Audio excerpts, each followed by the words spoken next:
your coinage, isn't it? Yeah. The counterfactual community. I liked it. I liked it so much I immediately forgot it, but I did like it. I remembered I liked it. Now I've had dealings with them about Bosnia and Syria and other things on the white helmets, and oh yeah, the white helmets. Yeah, they pop up everywhere. Yeah. Well, we'll be getting to it soon. But one of the things I've always thought is that most of us are actual instinctive agnostics. We think we don't know it all, and when you're confronted with someone who acts with complete certainty, most people tend to quail and give ground. Mm. It's one of the secrets of Trump's success. Well, you couldn't say that it was an absolute lie, could you? You can. We've still got people joining. Looks like it.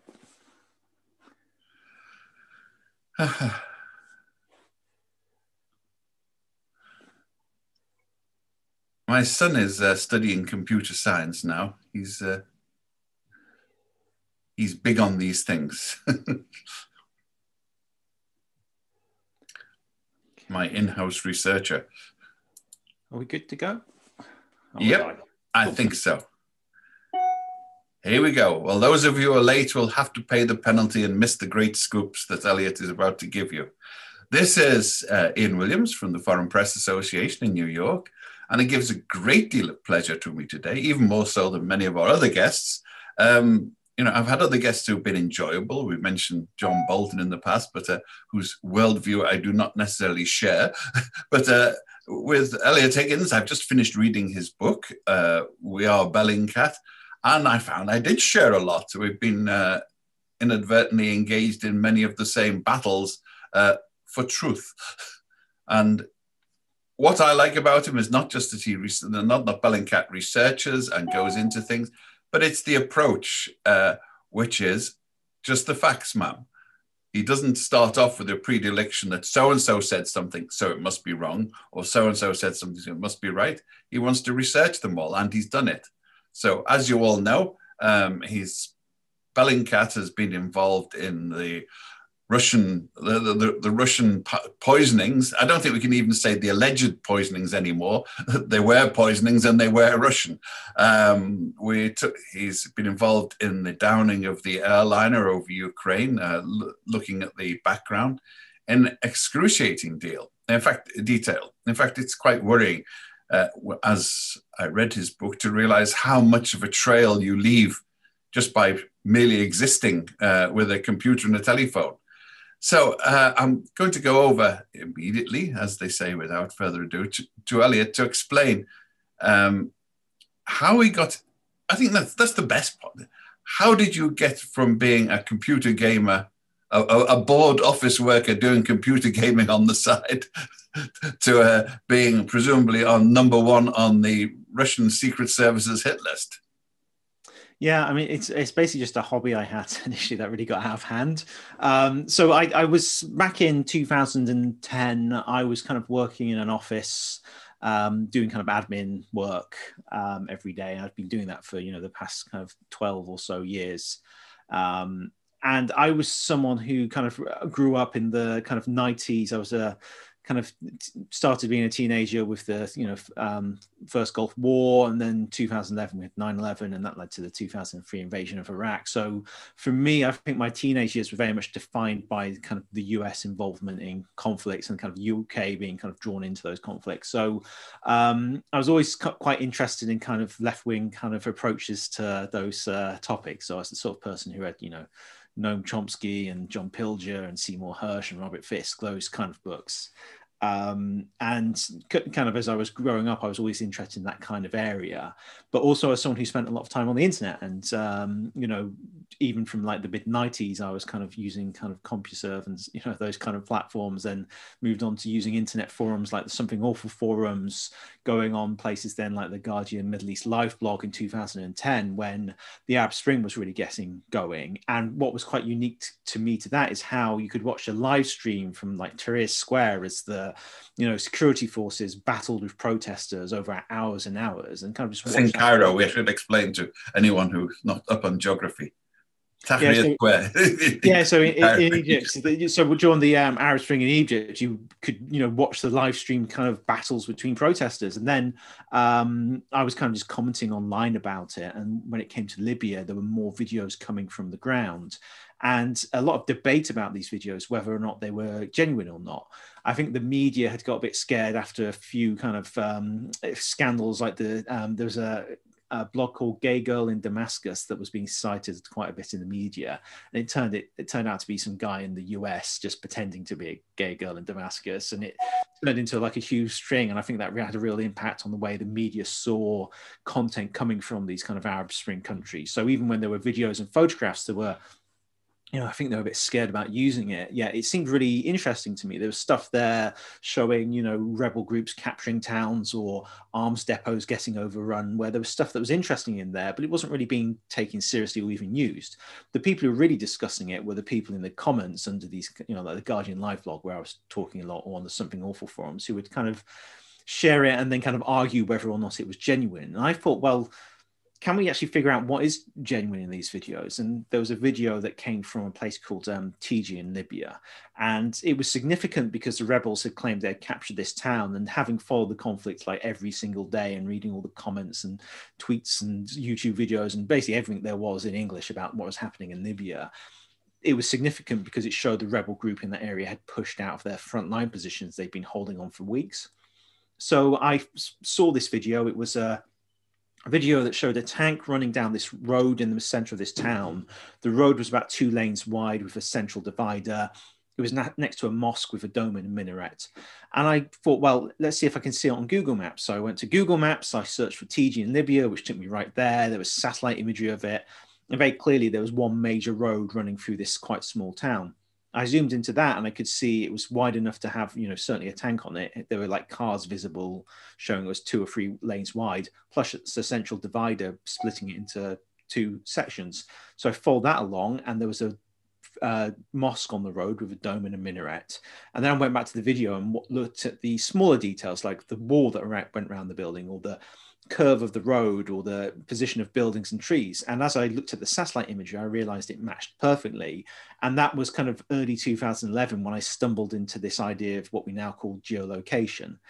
And I basically did it to kind of win an argument on the internet.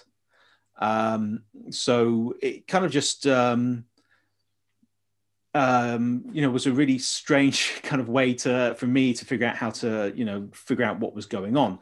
So then I posted that on the blog, and people said, I was wrong and I was an idiot and I should go away. And then I just kept doing it. It became like a hobby for me, just like finding these videos and figuring out where they were filmed using satellite imagery.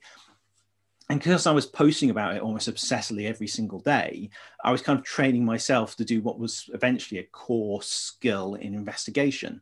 So eventually I decided I would kind of start a blog.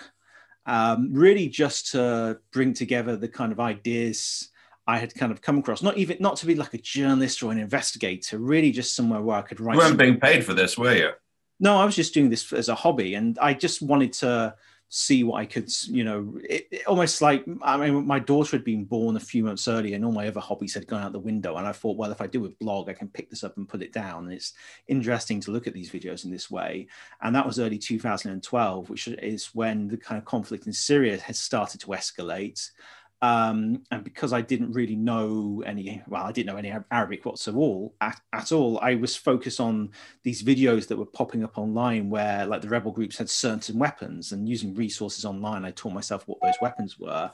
And I started building up a bit of a following among people who were also interested in these videos and figuring out what they meant. And they would be kind of the odd journalist here or there, or someone working at an NGO like Human Rights Watch or Amnesty. Not many people, but we formed the kind of initial group of people interested in this open source investigation.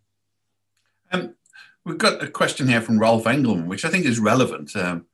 He says your work is impressive, but is my impression correct that it's in its work there is a special preoccupation with Russia-related stories? If so, might this have been influenced by your work for the Atlantic Council? And if I could follow on from that, I mean, you just mentioned several, I would say, former heroes of mine, Robert Fisk, Cy Hersh, Noam Chomsky. And I discovered whoever idols have feet of clay over the last 10 years, these have had feet of painted Russian red clay. They've continually erred on the side of Putin, thinking he's a nice, cozy figure, improving the world from the Kremlin. So without being on the side of Washington, I tend to share your obsession with them. But I mean, is that the way you came to it? Well, really, it was almost a natural evolution of how, in fact, the entire open source community that formed around the Arab Spring actually developed. Because initially, it kind of develops particularly around what was happening first in Egypt. I mean, it's literally a handful of people who may have been live blogging, like Andy Carvin at NPR, for example. Then when I started blogging, it was focused on two things: the UK phone hacking scandal and what was happening in Syria. And it was just an extension of kind of the fact that, Libya had... Can we just double back and remind people that the phone hacking scandal in Britain was because a Murdoch-inspired newspaper primarily was spying on the phones of individuals, prominent individuals, to get their private lives and broadcast them. This closed the biggest newspaper in the world. I believe it was the News of the World, and they're still paying hefty sums out to the victims. So, sorry, that was the hacking scandal, yes. So I was kind of just looking at these videos, and remember, this was just kind of like a hobby of mine. I had no intention for anyone to even bother reading my blog. I actually called it after a Frank Zappa song, Brown Moses, I was listening to when I had registered another account. So it was the Brown Moses blog, and everyone knew me as Brown Moses, and it was quite random. But over time, I started finding more and more interesting videos, like the first videos of cluster bombs, barrel bombs, and that kind of built up what I was doing with, built a reputation for me, and that led me to, kind of get more well known. So I kind of focused on Syria for those first 2 years. Then that led me to launching Bellingcat, because there was an increasing number of people who were interested in open source investigation, wanted to learn how to do it, and also asked me if they could contribute stuff to my blog. And I thought, well, I'll start a news site where I can kind of have the resources for people to learn how to do it themselves and, submit articles. So that was July 14th, 2014, when I launched Bellingcat. Then 3 days later, MH17 was shot down in eastern Ukraine. What happened then is, this was all crowdfunded. I mean, I launched Bellingcat with £60,000 from Kickstarter, and but MH17, in a sense, before we just had a community of open source investigators who were pretty much only looking at Syria, because that's where we kind of all emerged from, in a sense. But then you had this kind of community emerge around Ukraine and what was happening there, and that community, was just made up of people online, on social media, just ordinary people, but some who knew the work of Bellingcat. So what started happening then is, this is literally within days, I started seeing certain people who were on Twitter and finding good stuff and actually doing some of their own analysis using the kind of things I've been doing, like figuring out where these missile launches that were filmed and photographed were in Ukraine. And we kind of formed a group around that, just kind of an informal working group, just all interested in the same subject. And over the next weeks, we'd form like a team, basically, just looking at the videos and stuff that was coming from Eastern Ukraine. Then that just, led us to more and more kind of discoveries about what was happening, not only with MH17, the fact that the missile launcher came from Russia. And we all went into this just wanting to know what happened. If the missile launcher was Ukrainian and shot down MH17, we'd have written about that, but, that wasn't the case. So we worked on that, for a while, and we discovered more then about Russia's involvement in the conflicts in Ukraine itself. So that expanded our kind of understanding of the conflict, and again focused on Russia, just because that was kind of the natural kind of movement of the community. Then with Russia started bombing Syria in 2015, and that kind of brought everyone from the kind of Syrian Ukraine open source community kind of together. So it's kind of just the natural evolution of what was happening. And then we kind of accidentally, it was almost by accident, we discovered the stuff about the Skripal poisoning, because one of our colleagues, Christo Grozov, had an idea that you could kind of, he had these leaked Russian databases that had been floating around, looked at the two suspects and discovered they didn't exist in 2012, but they did exist in 2013. And seeing they were clearly not 5 years old, there was something suspicious. And then that kind of just led to that. Of course, all throughout this, Russia has been really annoyed with us. So they're constantly kind of pushing back against us and attacking us. So we're constantly in a position where we have to, they say, well, this is completely untrue, and we have to prove, no, actually, we've done the research, we verified the evidence. So that's kind of why the focus has been there. I understand you've had the ultimate accolade that you've just become a non-person in Russia. Your photograph hasn't started disappearing off portraits yet, but Russian state you don't exist. Yeah, Russian state media, there was an article in RIA last week where they wrote that Eliot Higgins didn't exist, and there's no evidence that my wife or children exist, which my children were very surprised about when I told them. I said, there goes the child support. I said I couldn't homeschool them anymore because they didn't exist. So Russia said so. But that's kind of, I mean, they've called us CIA, MI6, MI5. They've called us amateurs, but now they've kind of unpersoned me. So there's been a kind of escalation there all the way through. Were you you were tangential, at least, involved in a campaign of vilification against the white helmets in Syria? You were defending. I mean, the Russians really went and their allies across the world went full court on presenting the white helmets in Syria, the people who tried to rescue Assad's victims from the rubble, as CIA, MI5, MI6, MI whatever agents. Could you care to comment on that or give some background? Yeah. It depends how deep you want to go in the subject. So there has, Russia obviously doesn't like the white helmets because they're presenting evidence of, war crimes and other information. But often we kind of, when we talk about disinformation, it's so often framed as Russia doing something to us. But really with the kind of anti-white helmet stuff, they were amplifying a pre-existing community that had existed for a long time.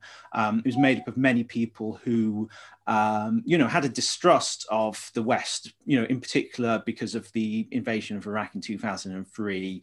They felt that it was basically an extension of what had happened in 2003. If the West was interested in the Middle East, it's because they wanted to invade and take all the oil again. So they kind of, and you find this with all sorts of communities online on a whole range of different subjects. Really at the core of it is a fundamental distrust in traditional sources of authority, be they the government or media, based off kind of, often valid kind of betrayals of trust, like the invasion of Iraq in 2003, where the UK and US and the media and the government lied and basically brought us into a conflict that's had devastating consequences to the whole region. So, but these people really see their entire worldview through that perspective.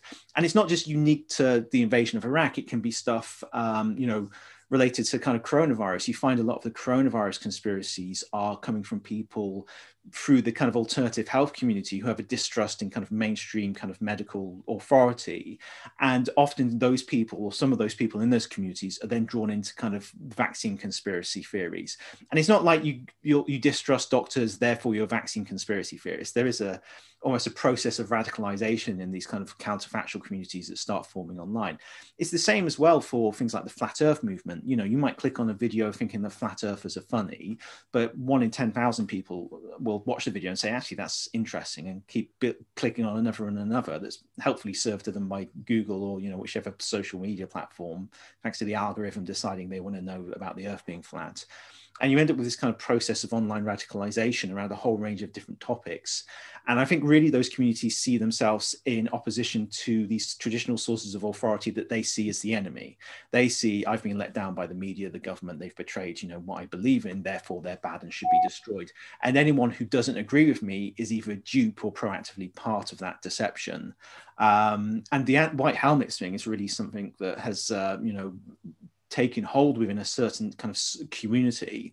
And that then was really amplified by the Russian Federation. Certain personalities within that kind of counterfactual community, this alternative media ecosystem, were kind of taken to the UN to talk about how awful the white helmets were, or constantly appear on things like Russia Today, or are cited by Russian officials and a whole range of different bodies. So, I do get frustrated when there is this discussion about disinformation that is so often focused on what someone is doing to us rather than what we're doing to ourselves as a society. Well, somebody here has raised the question, Eric Bergen, how do you go about verifying the findings from researchers on the network? Eric admits it's often hard to get things confirmed from official sources. I mean, you operate on a sort of distributed peer review system, really, don't you? Yeah, in You a way, don't have a jury or a voter. You don't have a, okay, ladies and gentlemen, electronic jury, is this story true or false? yeah, I mean, the thing is, it's kind of different levels of engagement. But say someone comes to us with an article saying, "Oh, I've done this investigation, and will you publish it?" We'll go through that and we'll look. The thing with open source evidence is you should be able to link to the evidence you're using. If you've got a YouTube video, you link to it. It's simple. And then if you're saying, "Oh, I've geolocated it to this location," that process is also transparent, so we can check it that way. So the thing that makes this work quite unique, and it really comes from the when I started doing this, I knew that there was no reason anyone should trust anything I was saying because I was just some idiot on the internet. So I was always very transparent about the sources and the processes that I used for my investigations. So even if, anytime someone comes to us with a claim or they want something published or they think they found something, there's a transparent process they can go through to prove it to us. And if they haven't done that, then we tell them to go away and do that. And if they don't do it, then we know not to trust what they're doing. And then we can double check stuff quite easily. If it's so, it makes it difficult for bad information to put into that network. Even when we were working on the recent stuff, examining the assassinations and the Skripals and the Navalnys and all the other assassinations that's been going on, that was using information that was basically coming from sources in Russia, the kind of Russian information market. And this wasn't open source material in the traditional sense, but it was so endemic that we actually wrote an article explaining how we did our investigations. And then whilst the Russian government was saying we got it from the CIA, Russian media went out and used the same data markets and found the same data from different sources as well that was matched exactly to what we had been saying. So even though it wasn't like a YouTube video or something that anyone could find in 2 seconds, it was still so open that people could still go and buy the same information and confirm our findings. So we're always trying to have, if possible, a way to be as transparent as possible about our sources. We aren't saying this person has told us this thing. Where even when we're buying, this kind of data from these Russian data markets, if we buy, for example, someone's phone records and there's a phone number on there they've called that's of interest, we'll actually go and buy from a separate source the phone records for that other person and then make sure they match correctly. So we usually try and have 2 or 3 kind of separate sources for each kind of claim that we're making in these articles, rather than just saying we've got this one source that tells us this thing, because we know in these, especially in the case with the Russia stuff, that the Russian government does going and change data specifically in reaction to the work that we're doing. So we do have to make sure everything's verified and fact checked. You're sort of treading on for what for some traditional journalists will be a thin line here. Buying private telephone data is considered to be unethical, no matter what the end result is. We accept the governments do it all the time and probably don't pay for it, but you doing it, for many journalists, would strike just a little over the top. How you've had this debate with them? How do you answer them? So, I mean, this was a debate we had internally when we first started doing this. It really started with the Skripal investigation, where one of our colleagues, Christo Grozev, he's, among information he'd been gathering over the years, he had these leaked databases that have, you could go to a market in Russia 10 years ago and buy them on a DVD, and they were turning up on torrents and, stuff like that on the internet.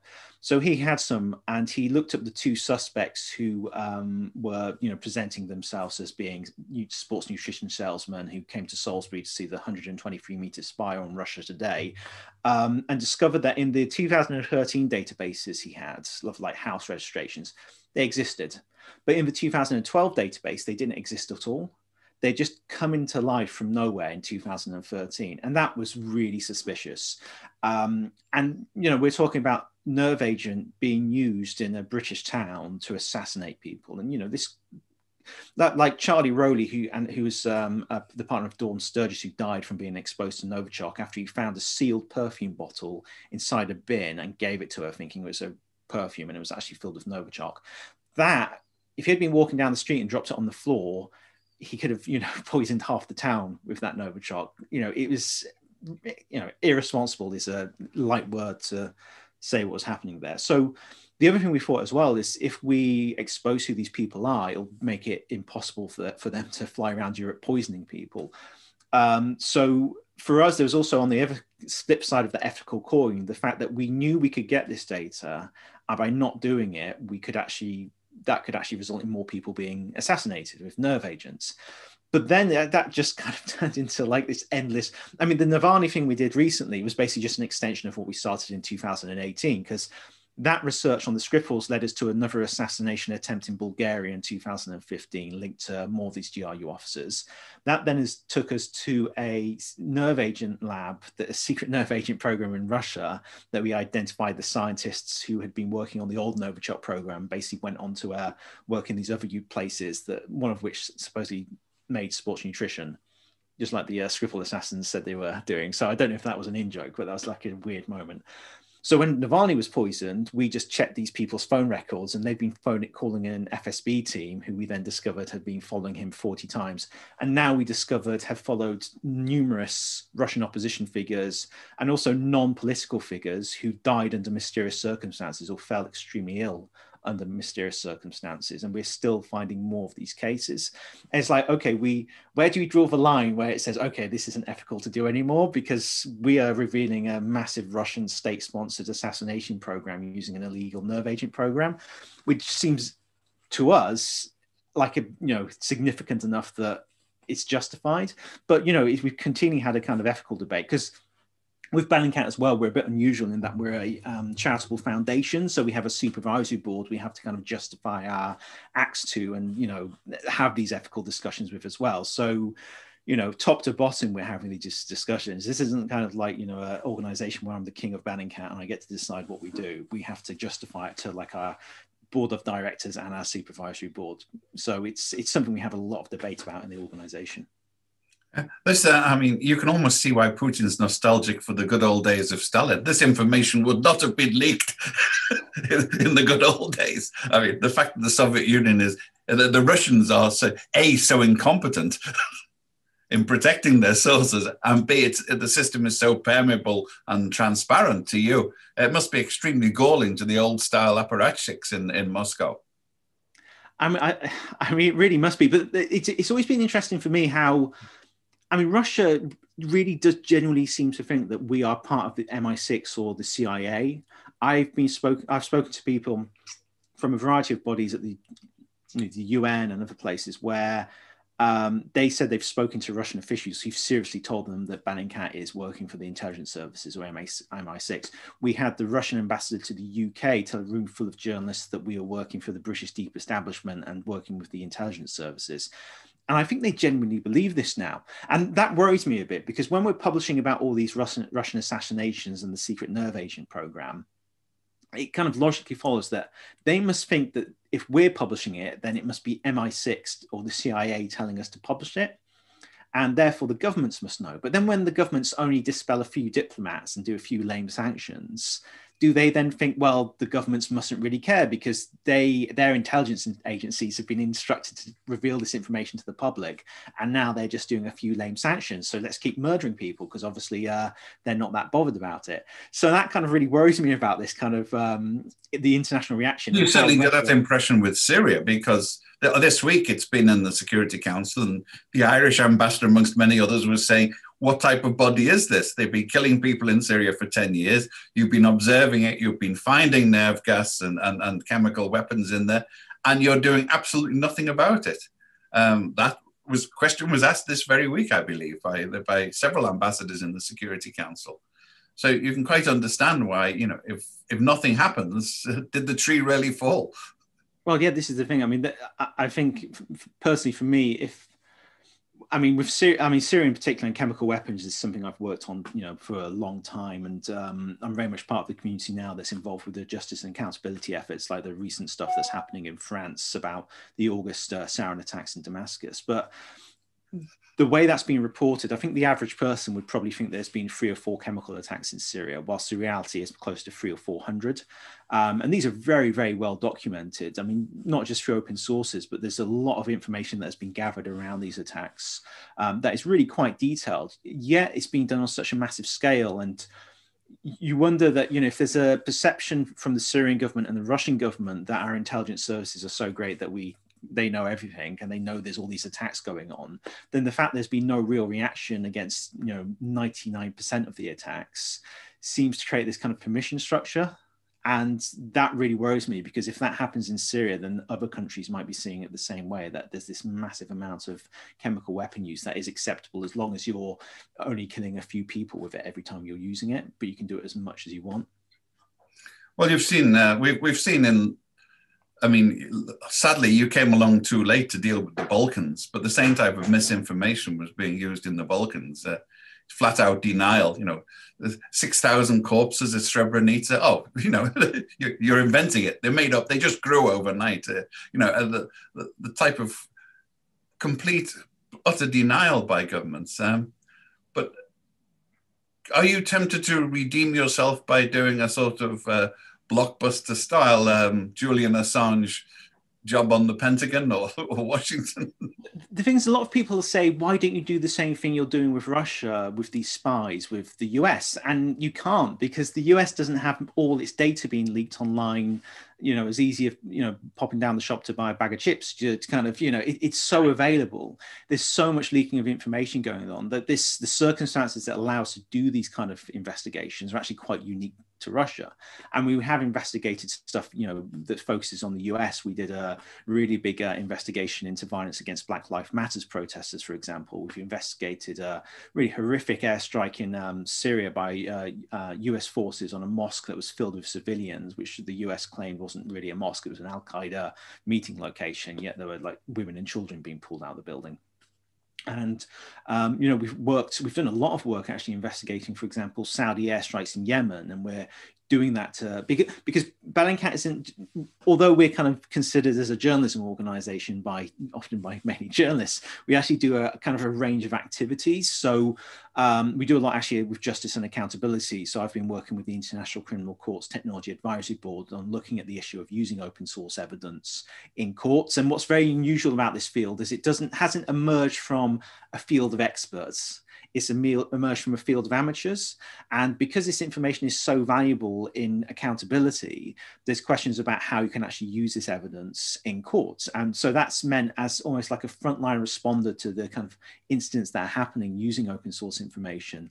Bellingcat has kind of found it's at the kind of leading efforts to turn what we do in investigations into a process that can be used for courts. So we focused on Saudi airstrikes in Yemen to begin with. We've done a couple of dozen investigations into Saudi airstrikes using a new process for archiving and investigation. And actually recently we had a mock trial with real lawyers and a real judge who'll be joining the ICC to test if this evidence can actually be used in court using the process we've developed. And once we kind of hone that process, the idea is that we'll document it and distribute it to other organizations who are working with open source evidence and any kind of future Bellingcat-like organizations that pop up, because there are a lot of questions about how you use open source evidence in trials, and there's been some movement towards it, but we found ourselves in this very strange position of being the ones who are actually gathering and analyzing it. And with bodies like the ICC, where they kind of been very slow to start an investigation, and now Facebook and YouTube takes this sort of content offline very, very quickly. In a way, the only way to capture and archive that content is by having groups, like Bellingcat, collecting it first, but they have to collect it then in a way that's actually useful for courts. So, that it's a challenge then, to as a small organization. I mean, we're 20 people. We have a budget of less than like 2 million euros a year, and we're trying to figure out this massive, complicated problem. But we do that through engaging on a wide range of topics and a wide range of subjects. And, it might seem that we write about Russia a lot, but we actually don't write about Russia as much as possible. It's just those individual Russia stories are so big that it kind of blots out all the other stuff that we're doing. Question from Brazil, Roberto Peixoto. Do you think Bellingcat is a blueprint for digital investigative journalism? And which agencies, organizations do you think are using open source techniques shrewdly besides Bellingcat? I'd like to add to that, just as a sort of rider, since Roberto came from Brazil, the sort of shadow areas on the internet. Are the resources available? Like, take the Congo this week. The UN has consistently been sending officials to be killed on a road which everybody apparently locally knows is unsafe, and they're being assured it's safe. They've sent they've had investigators killed, they've had judges killed. and the investigators into the investigations have been killed. Is the net pervasive enough there for you for the same techniques to be used? It could be. I mean, it can be used in a whole range of different subjects and all sorts of different areas, and also it's all kinds of different levels as well. It doesn't always have to be about kind of massive war crimes all over the place. One thing we try and do at Bellingcat is try and engage with a whole range of different types of organizations who might be able to apply open source investigation in their own work. Often that's kind of media organizations or kind of NGOs and activists. But, we've been engaging with organizations in Latin America to, working on projects in, the killing of journalists in Mexico, for example, the Oscar Perez shooting that happened as well. That was another really big investigation we did. And we're also looking now as well, not just at looking at kind of, these kind of journalists and NGO trainings, but looking at younger people as well. There's a really interesting project in the UK called Student View, where they've been creating pop-up newsrooms for 16 to 18-year-olds in schools in deprived areas, teaching them how to do investigative journalism to look into their local area. And, this is exactly the perfect thing for Bellingcat's open source investigation, because that's something that's very teachable. And you're not only showing them how to do investigations, you're showing them how they can actually have an impact in their own area, and also connecting them to a network of people who can kind of promote their work in different ways and show them how to engage with that. And that's the kind of thing that I'm really interested in. It's not just about helping another organization. It's about connecting them to a network that allows them to work with different people in different ways. A lot of our work now is based off collaborative projects. We've just done one, for example, on Frontex, border pushbacks. The Frontex is basically the EU agency that's supposed to protect our borders, and they've been doing these border pushbacks in the Mediterranean, where what they'll do is they'll have migrant boats coming from, say, Turkey to Greece. They'll disable the engine and then use the wake of their boats to push them back into Turkish waters and hope they float back to Turkish shores, and kind of just leave them there. And if they don't float back, and they instead drown. And we did an investigation, which was a combination between a Japanese TV company, a German newspaper, Dutch journalism NGO, some volunteers who were just really interested in the topic. And because we had that kind of multi-pronged approach, it led to the EU starting an investigation into Frontex because of their activity and a lot of criticism of the organization. But by doing these collaborative projects and working across not just different countries, but also different fields, it can actually have a lot more impact than just knocking something out on the Bellingcat website. So I always try and really encourage people to collaborate in as kind of wide a range as possible, because I feel that really has a lot more impact. Obviously, your work is murder and poison gas and assassinations are the sexy subjects, you might say. One of the biggest threats to the world economy today, from some points of view, is massive corruption and black money movements. Mm. Is this something you've dared to delve into yet? Because they'll probably be more ruthless than the Russians if you start poking.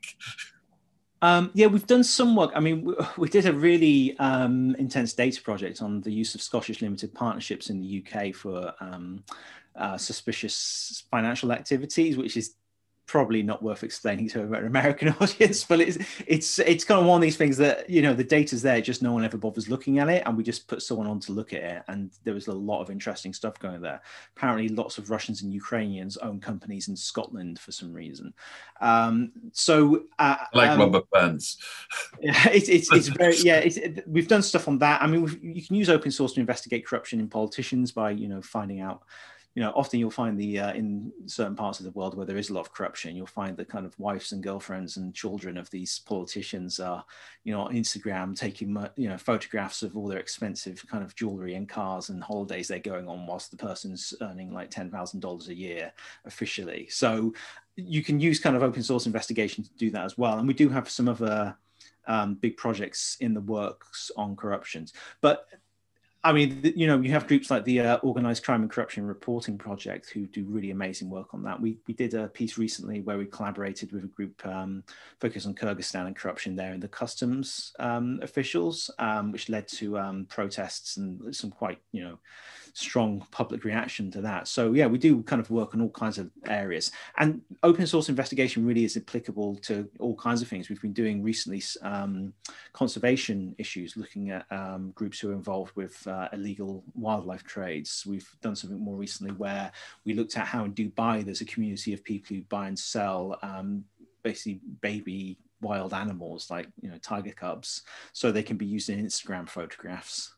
And there's like a whole trade in it, and it's like really, it's absolutely disgusting that it's for people just so they can pose with them and kind of look cool on the Instagram for their followers. But it happens a lot in Dubai, and even though it's supposedly illegal, they get away with it because it seems like some of the senior people involved with policing the wildlife trade are also involved with breaking the laws around the wildlife trade. So yeah, there's a whole range of things you can do. In fact, I don't get much chance to investigate at the moment. I mean, last year I was working on my book and running Bellingcat, but the one investigation I did do last year, which was very successful, was I was contacted by lostdog.co.uk, which is a group that looks for dogs that have been stolen.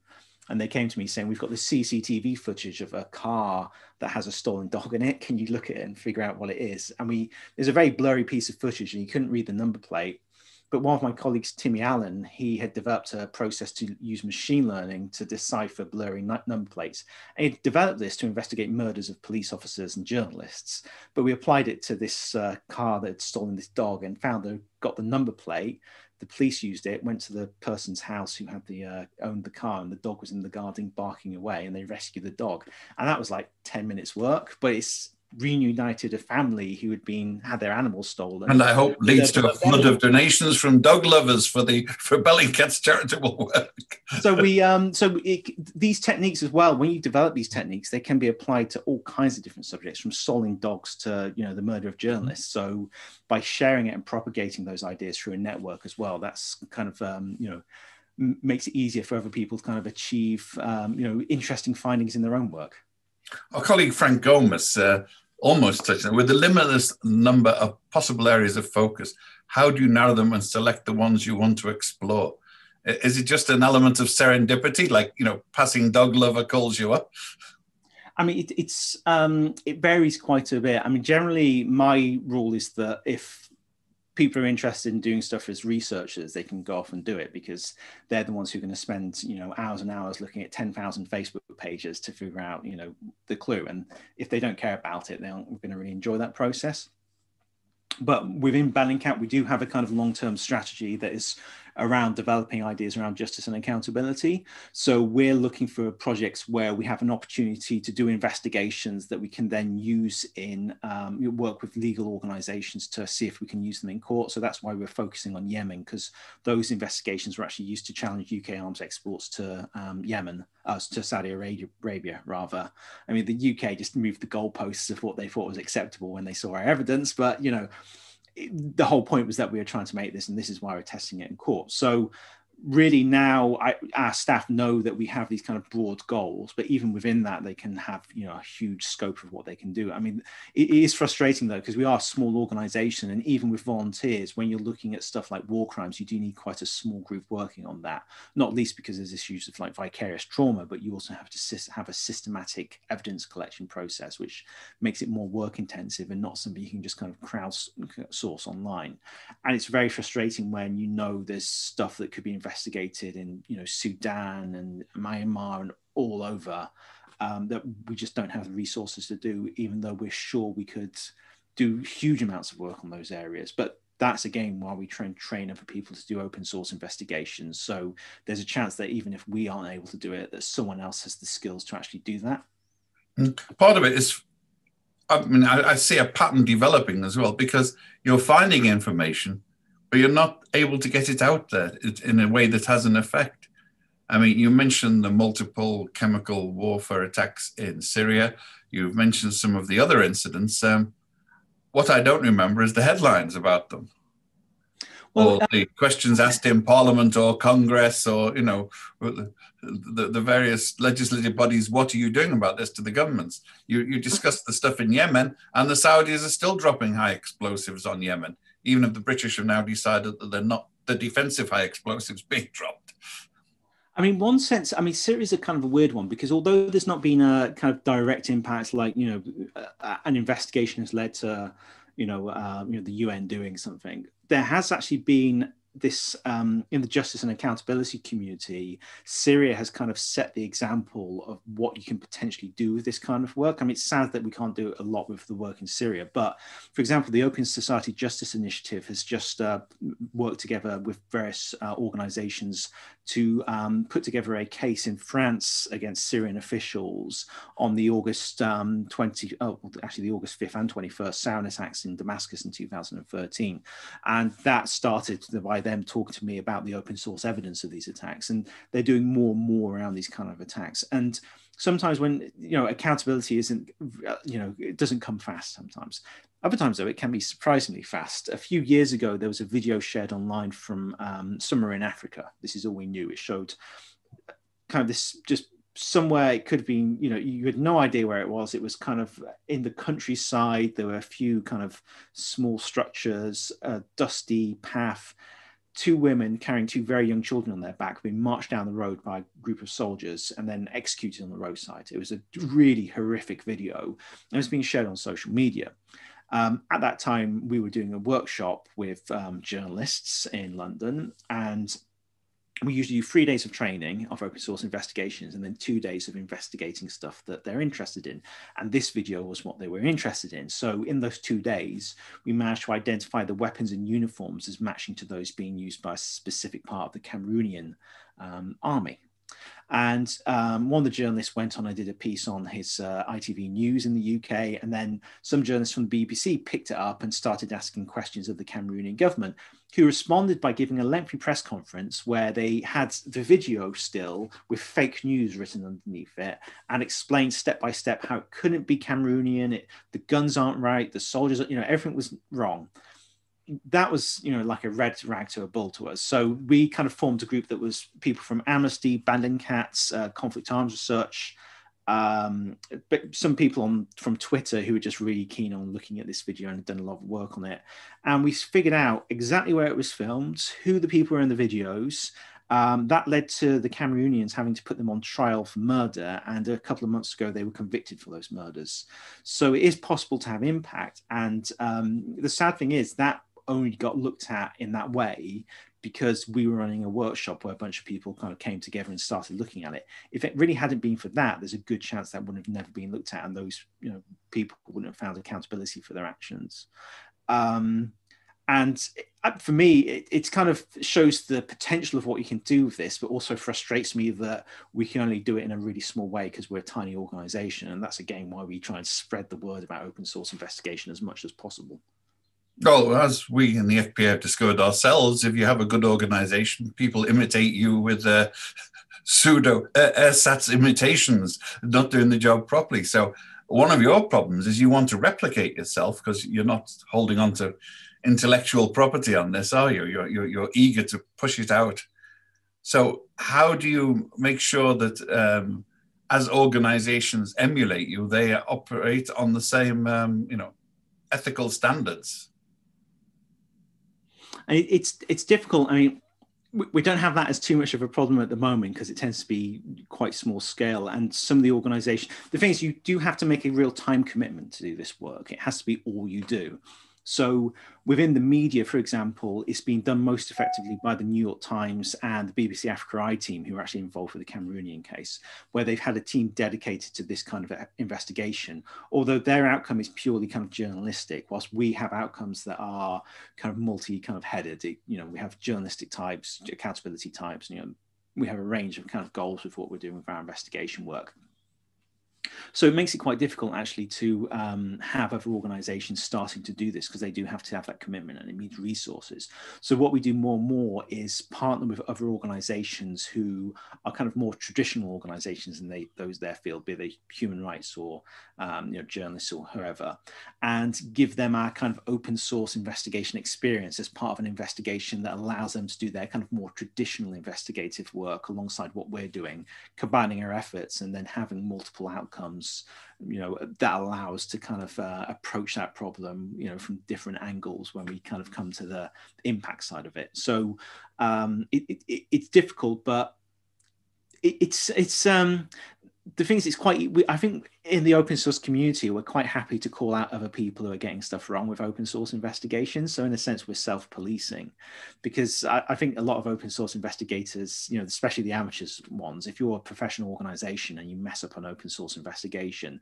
by the transparent nature of it, the way in which stuff is geolocated and sources are shared, you will get called out on that by plenty of people on the internet. You can get, and because the open source investigation community is, it's growing, but it's still kind of everyone knows each other. So if you mess up in a really big way and publish something that's not true using open source investigation, you do get called out on it, and you will get called out on it publicly. So you have to be really careful about what you're doing as an open source investigator. Plus, you have a whole community of people in these counterfactual communities who are just waiting to tear you apart for the slightest mistake.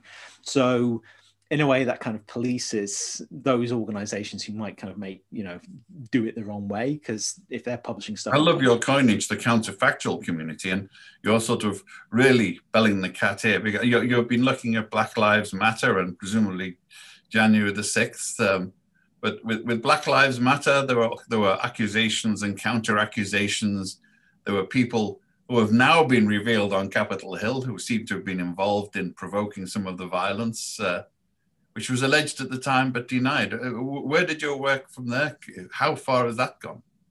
On January 6th, God, I swear to God, I've watched about 1,000 videos from start to finish from January 6th. So since January 6th, because we're working at the moment at putting together a lot of information about it. I can't go into details at the moment, but it has involved me systematically watching every single video. So all the leaked Parler videos, all the ones that people shared on YouTube. What we actually did is, as soon as we saw that happening, we basically put out a call to our kind of followers on social media to send us any links they had with videos.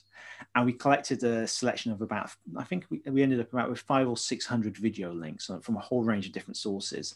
Then there were the Parler leaks, which were all the videos that were kind of geotagged to Washington, DC from Parler, which were another 500 or 600 videos. So about 1,000 videos in total showing all kinds of things that were happening, all kinds of perspectives. And then I've been working to put those into a timeline and figure out the kind of progression of events that were happening. What's been very interesting for me is the way in which the violence kind of escalated, really first coming from the police. The crowd was almost festive, and then the police were throwing flashbangs at head height into the densest parts of the cloud, which really upset the people in the crowd. But even then, this kind of escalation was quite gradual.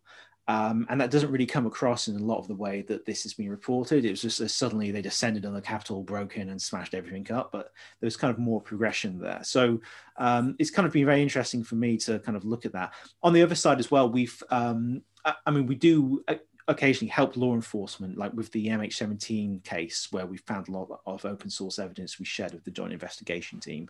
We didn't do this in this case because, you know, it's not our job to identify suspects involved with, or, you know, comparatively low level crimes. I mean, it's one thing to shoot down an airline of 298 people to it, but it's another to kind of, you know, assault a police officer, which is still bad, but not one where we aren't the police. It's not our job to do the job of the FBI and, you know, find the identities of people. And also we kind of knew that these people would have their identities found anyway, because there's so many people looking at it. So we thought we'd focus on the actually more difficult task of kind of untangling all this imagery to figure out much more clearly how the day progressed and the where narrative timeline violence came from. Yeah. Now, most of your work necessarily is involved scrutiny of governments and their nefarious actions. Have you done much on corporations? Can you get access to their databases? You know, there are major corporations we know have been trying to buy journalists, for example, to protect themselves in litigation about toxic substances. We've been victims ourselves of that. I mean, we've done a bit of work. I mean, one thing we did was expose the illegal sale of chemicals to Syria. I think it was from Belgium that was happening, and then also in the Netherlands. And we worked with the Syrian Archive and a Belgian newspaper to help expose that. And that led to the kind of managing directors getting, you know, jailed and fined because it was quite a serious violation. So there's sometimes it kind of pops up in the kind of investigations that we're doing, but it's not been really something we've done a lot of focus on, because we know there's other organizations out there who do really good work on that anyway. And sometimes people come to us saying, oh, I've got this about this, and then because we're kind of networked to all these different organizations, we're saying, well, they're actually probably going to be better at doing the investigation than we would be. So we don't want to, and sometimes stuff like that isn't very good good to investigate when it comes to kind of the open source work that we do, because partly it's because so often it's been focused on conflict in the past. We're good at doing stuff related to conflict zones, but when it comes to kind of that more document focused work, we don't have the same experience as groups like the Organized Crime and Corruption Reporting Project, for example. So we kind of point them in that direction rather than trying to end up doing a bad job with the thing that they care about. I thought we're coming towards the end, so I suppose a pertinent question would be time for a public service announcement. How do you fund yourself? So, initially I launched Bellingcat with a Kickstarter, and I was always looking for kind of grants, but they would never give you any grants if you didn't have any money. So it's this kind of chicken and egg thing, but crowdfunding has kind of solved that. We kind of doubled our turnover, from just, every year since we've launched. So now we've got 20 staff members. We're a foundation in the Netherlands. We're a charitable foundation as well. And our income is about 30% comes from workshops that we offer now online rather than in person. We probably get 10 to 15% from individual donations. And that's through Patreon and just directly through our website.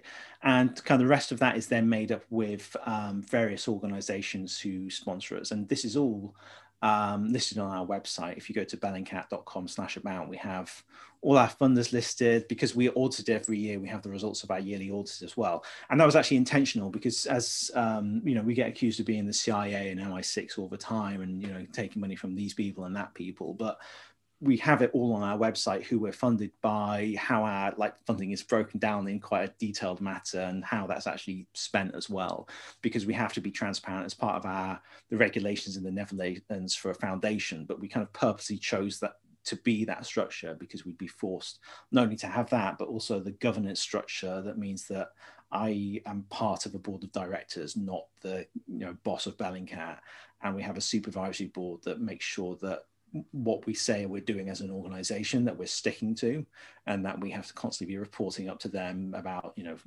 stuff that's happening, like questions of the ethical issues, for example, that we brought up earlier. So we were always very keen on having a very clear governance structure and being as transparent as reasonable about who funds us and how our money is actually spent and what our activities are. Well, I think we're coming to the end.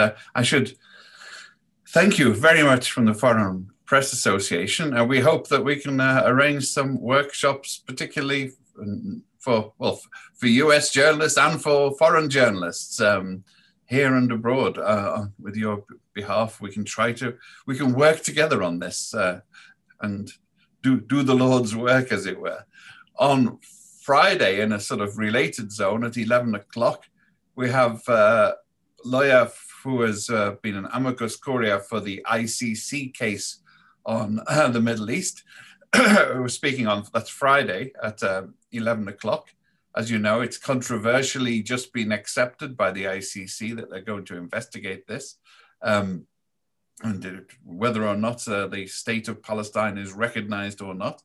And then a week on Thursday, on the 18th, we have old friend Christopher Gunness, who is Burmese, used to be the BBC correspondent at the UN and Asia Director of Human Rights Watch, speaking about what's happening in Myanmar, which is obviously a suitable case for treatment by Bellingcat if you have a sufficient community of Burmese speaking operatives prepared to go. But thank you very much, everybody, for being here. Thank you very much indeed to Eliot for, I think, something that puts professional journalists to shame, but that's because you've had the freedom to do it. You've had a freelancer's freedom to investigate what you want rather than what editors and advertisers want you to. So once again, on behalf of the Foreign Press Association in New York, thank you all for coming. Keep in touch. We want to keep up this good work. And is there a better time than during a semi-lockdown to do your investigative work from home with your computer? Call Eliot. He'll tell you how you can fight terminal boredom during your lockdown. Thank you very much, everybody.